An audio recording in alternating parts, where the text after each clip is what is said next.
me, that is self-possession. Because I live in a society, I cannot do that. Victoria, are you questioning the fundamental premise of self-possession? Yes. I think that you don't really have self-possession if you choose to live in a society, because you cannot just discount the people around you. We were talking last time about libertarianism. I want to go back to the arguments for and against the redistribution of income. But before we do that, just one word about the minimal state. Milton Friedman, a libertarian economist, he points out that many of the functions that we take for granted as properly belonging to government don't. They are paternalist. One example he gives is Social Security. He says it's a good idea for people to save for their retirement during their earning years, but it's wrong. It's a violation of people's liberty for the government to force everyone, whether they want to or not, to put aside some earnings today for the sake of their retirement. If people want to take the chance, or if people want to live big today and live a poor retirement, that should be their choice. They should be free to make those judgments and take those risks. So even Social Security would still be at odds with the minimal state that Milton Friedman argued for. It's sometimes thought that collective goods like police protection and fire protection will inevitably create the problem of free riders unless they're publicly provided.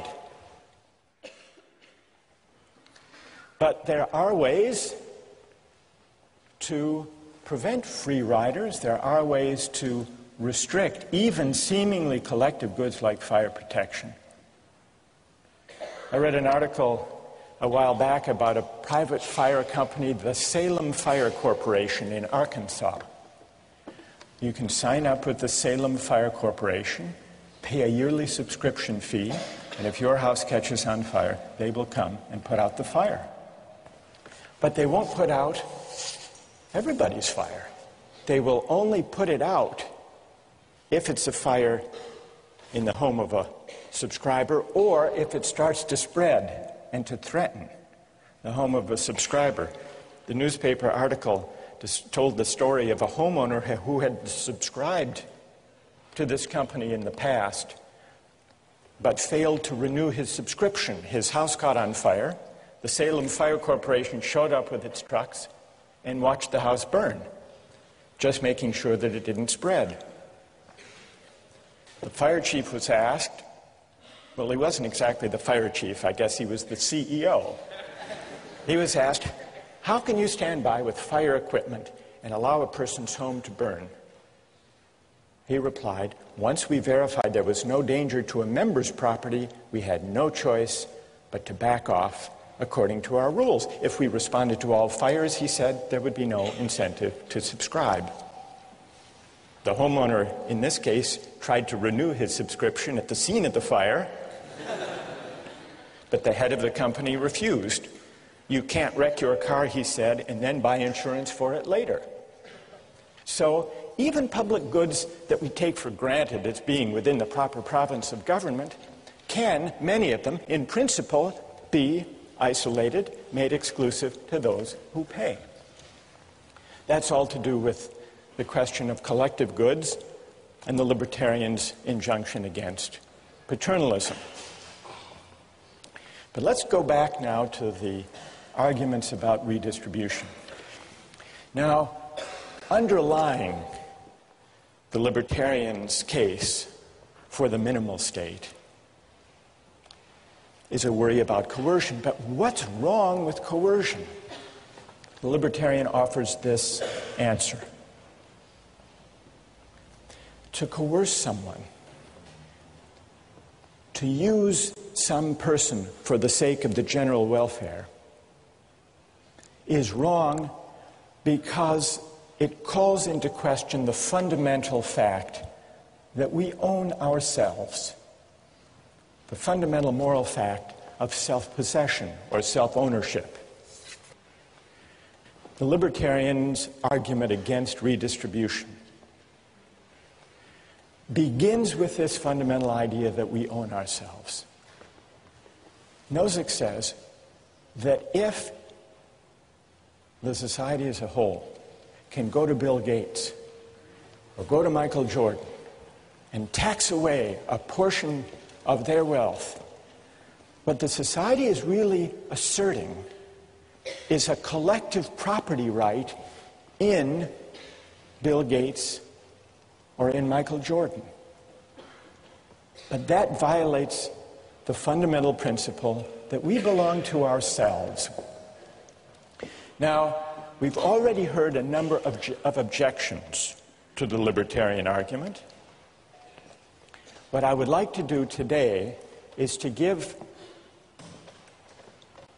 the libertarians among us a chance to answer the objections that have been raised. And some have already identified themselves and have agreed to come and make the case for libertarianism to reply to the objections that have been raised. So raise your hand if you are among the libertarians who's prepared to stand up for the theory and respond to the objections. You are Alex Harris, who's been a star on the weblog. All right, Alex, come here, stand up, come. We'll create a libertarian corner over here. And who else? Other libertarians who will join? What's your name?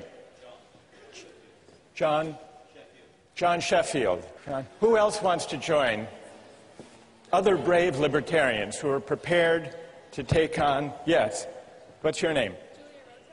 Julia Roto. Julia, come join us over there. Now, while Team Libertarian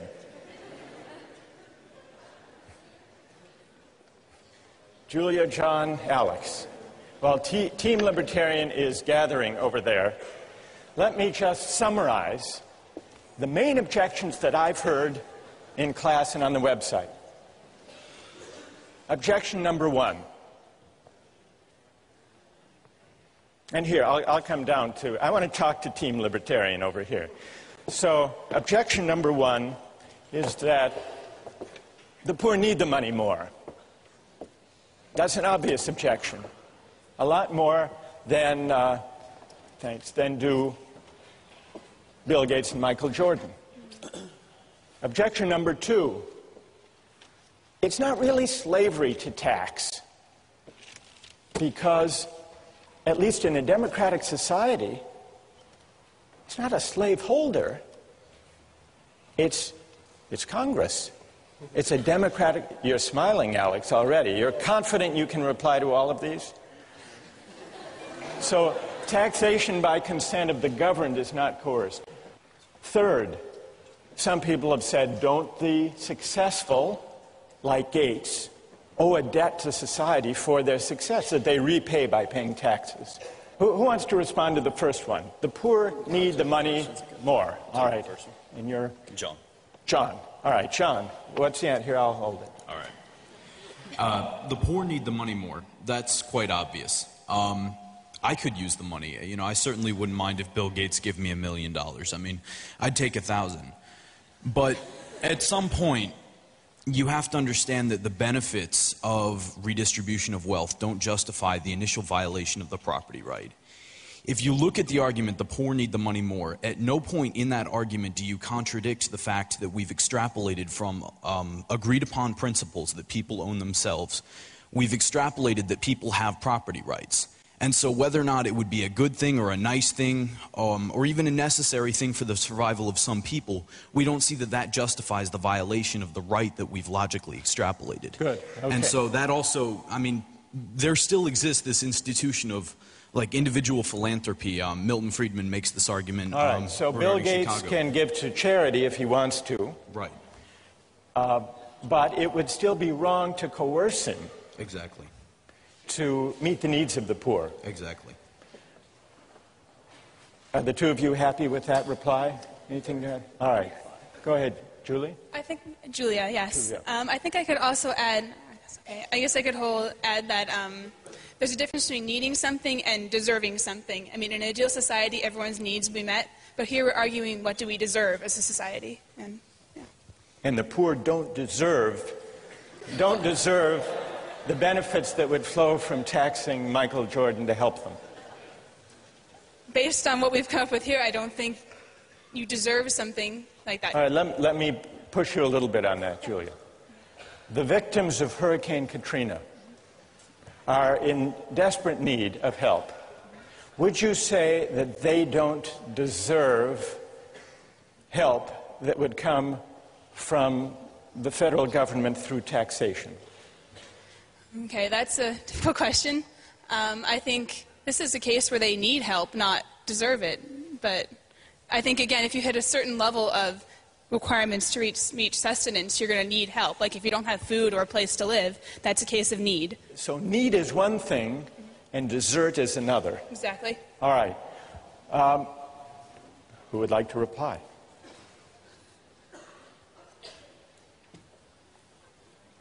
Yes. Going back to the first point that he made about the property rights of the individual, the property rights are established and enforced by the government, which is a democratic government, and we have representatives who enforce those rights.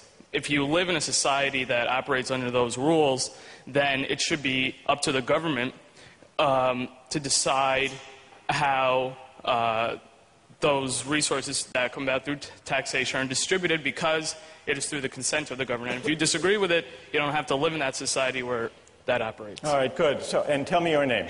Raul? Raul is pointing out, actually Raul is invoking point number 2. If the taxation is by the consent of the governed, it's not coerced, it's legitimate. Bill Gates and Michael Jordan are citizens of the United States. They get to vote for Congress. They get to vote their policy convictions, just like everybody else. Who would like to take that one on? John? Basically, what the libertarians are objecting to in this case is the middle 80% deciding what the top 10% are doing for the bottom 10%. Wait, John. No, I was excited. Majority. Don't you believe in democracy? Well, right, but at some point... Don't you believe in, I mean, you say 80%, 10% majority. Majority rule is what? The majority. Exactly, but... In a democracy. Aren't you for democracy? Yes, I'm for democracy, but... hang on. Democracy and mob rule aren't the same thing. Like, mob rule? Mob rule. Exactly. But in an open society, you have a recourse to address that through your representatives. And if the majority of the consent of those who are governed doesn't agree with you, then you know you're choosing to live in this society. And you have to operate under what the majority of society concludes. All right, Alex, on democracy. Democracy, what about that? The fact that I have won, 500,000th of a vote for one representative in Congress is not the same thing as my having the ability to decide for myself how to use my property rights. I'm a drop in the bucket. You might lose the vote. Exactly. And they might take... And I will. I mean, I don't have the decision right now of whether or not to pay taxes. If I don't, I get locked in jail. Or they tell me to get out of the